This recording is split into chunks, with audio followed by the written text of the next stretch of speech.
श्रियकान्ताय कल्याणनिधये निधयेऽर्थिनाम् श्रीवेङ्कटनिवासाय श्रीनिवासाय मङ्गलम् लक्ष्मी सविभ्रमालोकसुभ्रूविभ्रमचक्षुषे चक्षुषे सर्वलोकानां वेङ्कटेशाय मङ्गलम् श्रीवेङ्कटाद्रिशृङ्गाग्रमङ्गलाभरणाङ्ग्रये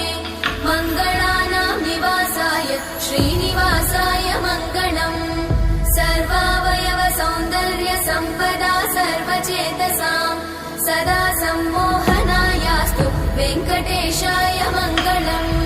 नित्याय निरवध्याय सत्यानन्दचिदात्मने सर्वान्तरात्मने श्रीमद् वेङ्कटेशाय मङ्गलम् स्वतः सर्वविदे सर्वशक्तये सर्वशेषिने सुलभाय सुशीलाय वेङ्कटेशाय मङ्गलम्।